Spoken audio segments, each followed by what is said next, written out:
Hola, mi nombre es Watangari Zulueta Leslie, soy estudiante de Ingeniería Industrial de la Universidad Católica Sede Sapiens. A continuación, se presentará el desarrollo de la segunda evaluación continua del curso de Física 2. El tema que se trató fue de calor y termodinámica. Consta de 4 problemas.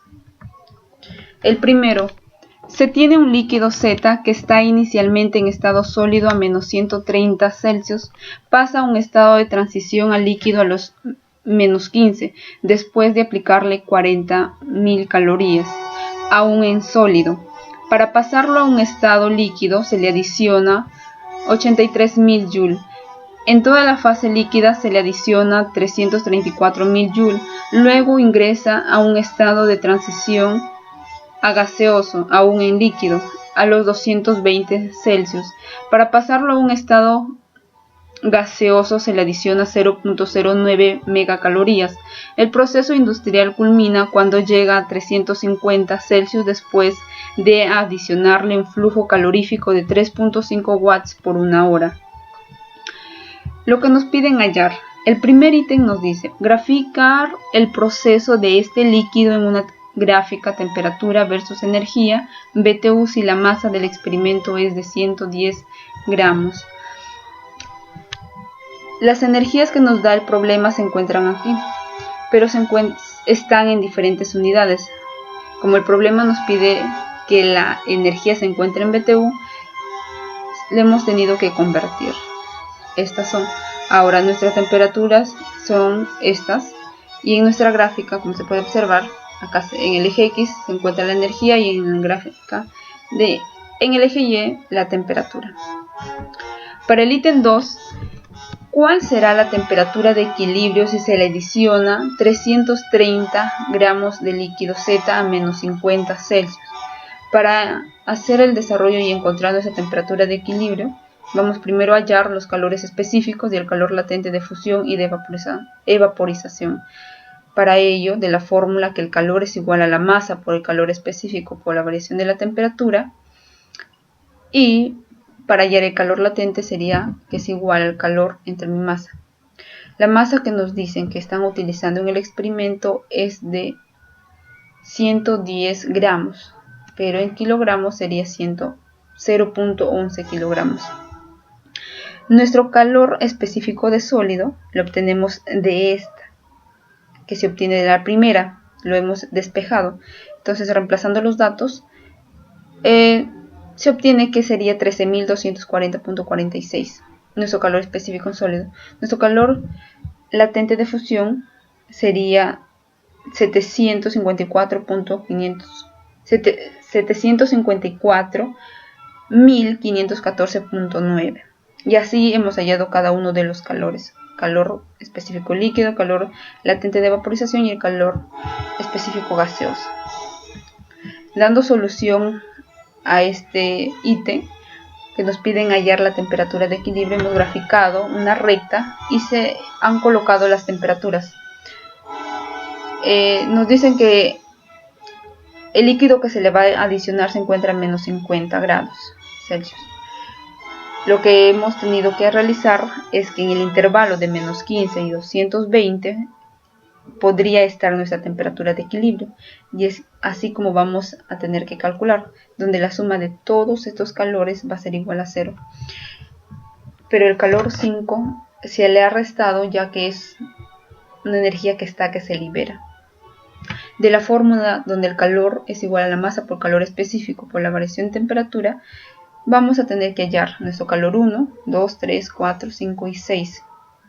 Los calores específicos lo utilizamos los que hemos hallado acá, estos de acá. Entonces, para cada uno de ellos, y a la hora de sumar todos los datos, obtenemos que nuestra temperatura de equilibrio va a ser igual a 41.56, que como podemos ver se encuentra en el intervalo que hemos elegido, por lo tanto se cumple. El ítem 3. ¿Cuántos gramos de líquido Z se necesitarán adicionar al experimento para obtener una mezcla total de líquido vapor de 50% cada uno? Si el adicional está a menos 100. Graficamos y ahora nos dicen que este líquido se encuentra a -100. Por lo tanto, en nuestro calor 4 es donde tenemos que hacer un análisis, ¿no? Se supone que nos dicen que tiene que estar 50 líquido y 50 vapor. Por lo tanto, la sumatoria de estas dos masas tiene que encontrarse mitad para líquido, mitad para vapor. Y es así como mi calor 1 por la fórmula, que es igual al calor a la masa por el calor específico por la variación de la temperatura, encontramos nuestros resultados y procuramos sumar, y despejando nuestra incógnita que vendría a ser la masa, obtenemos que este es igual a 0.026 kilogramos. El problema 2. Se tiene un depósito de residuos nucleares que utiliza la energía que emiten estos materiales ya en desuso. La forma como aprovecha esta energía consiste en acantonar estos residuos en un cuarto de plomo cerrado. El calor se transfiere a las paredes del cuarto, pasa por su espesor y se transfiere al agua que está alrededor del cuarto de plomo. El material radioactivo tiene una temperatura de 3200 Fahrenheit, un área total de 105 centímetros cuadrados. Si el dente del material radioactivo es 5.8 por 10 a la menos 8 watts por metro cuadrado Kelvin a la cuarta. El E es 0.9, el bloque de plomo tiene un K igual a 39 watts metro por Kelvin y un H del agua que es 620 watts metro cuadrado por Kelvin. Calcular. Primero nos piden calcular la razón flujo de calor que realiza el material a las paredes internas del cuarto de plomo. Si se sabe que las paredes internas tienen una temperatura de 160 Celsius. Para encontrar nuestra razón de flujo, con los datos que tenemos vamos a utilizar la ecuación de la radiación, donde nuestra razón de flujo va a ser igual a un delta por E por el área por la variación de temperatura elevada a la cuarta. Ahora, reemplazando los datos, obtenemos que nuestra razón flujo es 9343.61 watts. Lo que se debe tener en claro es que nuestra temperatura debe estar en Kelvin, por eso es que se le ha adicionado 273, ¿no? Para convertirlos a Kelvin. El segundo ítem nos dice, si el cuarto en su parte interna tiene la forma de un cubo de lado 20 metros, ¿cuál debe ser el espesor de la caja del plomo para que el lado externo del cuarto esté a una temperatura de 50? Se asume que la transferencia de energía por las aristas es despreciable. Para hallar el espesor de la caja, que es lo que nos piden hallar, utilizamos la ecuación de conducción, donde nuestra razón flujo va a ser igual a un K por el área por la variación de temperatura. Para esta razón de flujo utilizamos la que hemos encontrado en el ítem 1, y así despejando obtenemos que nuestro espesor, el espesor de la caja vendría a ser a 1101.93 metros. Para el ítem 3 nos dice hallar la temperatura del agua alrededor del cuarto. Nos dice, ¿no? Si este se transfiere por convección. Aquí nos dicen, ¿no? Entonces vamos a utilizar la ecuación de la convección, donde nuestra razón flujo va a ser igual a H por el área por la variación de la temperatura. Despejando, ya que tenemos que la temperatura, reemplazando los datos y utilizando nuestra razón de flujo obtenido en el ítem 1, obtenemos que nuestra temperatura va a ser igual a 49.99 Celsius. Nuestro problema número 3. Una mol de un gas monoatómico se asume ideal, se lleva por un ciclo A-B-C, tal como se muestra en la imagen. El proceso de A a B es un proceso isotérmico. El proceso de C a A es un proceso adiabático. Y el proceso de B a C es un proceso isobárico. Calcular. Lo primero, realizar un cuadro y completar el volumen, la presión y la temperatura de los puntos A, B y C. Como datos nos dan los procesos que se han realizado. Nos dicen que de A a B es un proceso isotérmico. Entonces yo voy a utilizar la fórmula de mi presión en A por el volumen en A es igual a mi presión en B por mi volumen en B. Esa es mi primera ecuación que obtengo. Del proceso isobárico tendría, ¿no? Aquí mi presión es constante, el volumen en B entre la temperatura en B es igual a mi volumen en C entre mi temperatura en C. Y también vamos a utilizar la ecuación general de los gases.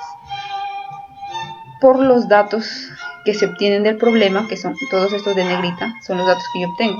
¿Por qué he colocado que la temperatura en A y la temperatura en B son iguales? Porque nos dice que aquí se realiza un proceso isotérmico. Y cuando es un proceso térmico, las temperaturas son constantes. Entonces, de nuestra ecuación 2 del proceso isobárico, vamos a poder calcular la temperatura en C, ya que estos datos sí nos lo presenta el problema.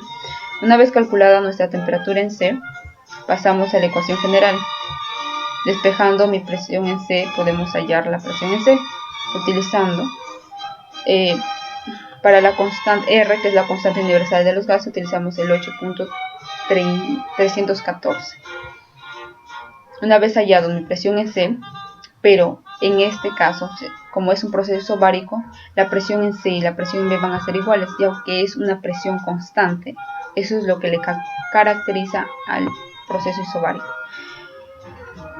Obteniendo eso, podemos calcular nuestra presión en A con la primera ecuación. Reemplazamos datos y obtenemos que nuestra presión en A es igual a 3500.64 pascal. Y así podemos llenar nuestra tablita, lo que nos piden hallar en este primer ítem. En el segundo nos dice hallar el trabajo total del ciclo. Para ello necesito los trabajos, por la cual voy a empezar por el tercero. Realizar un cuadro y completar el trabajo, calor y la variación de energía interna de los puntos A, B y C. Va a ser muy importante utilizar esta fórmula donde la variación de energía interna es igual al calor menos el trabajo. Por los procesos ya mencionados, decimos que en el proceso isotérmico el trabajo va a ser igual a mi presión en B por mi volumen en B por el logaritmo neperiano del volumen en B entre el volumen en A. Con los datos obtenidos, reemplazo y calculo, donde el trabajo me va a dar 2792.68 Joule. En un proceso isobárico que es de BC, podemos hallar el trabajo que va a ser igual al número de mol por la constante universal de los gases por la variación de temperatura. Reemplazando datos, obtenemos que nuestro trabajo es menos 906.97 Joule. También podemos encontrar nuestro calor, que va a ser igual a N por mi Cp por la variación de temperatura. Reemplazando, obtengo que mi calor es igual a menos 2267.44 Joule. Ahora, en un proceso adiabático, sea, mi trabajo va a ser igual a menos N por mi Cv por la variación de temperatura.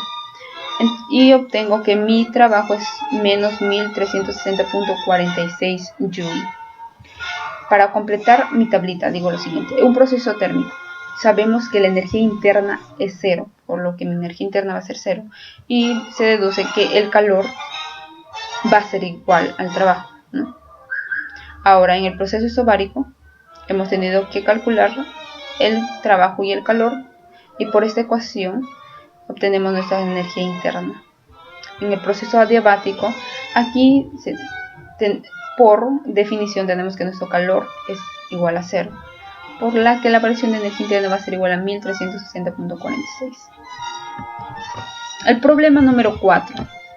Una máquina tiene una potencia de 2.1 kW, su eficiencia es de 40% y cede un calor de 12 BTU por ciclo.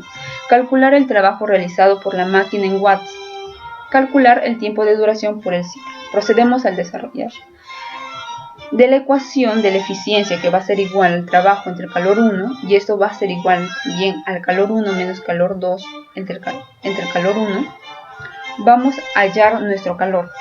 De la segunda igualdad, podemos calcular calor en 1, que me va a salir 23.33 BTU.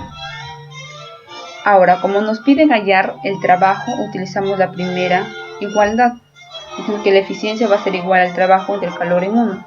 Como ya se obtuvo el calor en 1, reemplazamos y nuestro trabajo resulta 0.03 kW por hora. Para hallar el tiempo de duración, se utiliza la ecuación donde la potencia es igual a la presión entre el tiempo.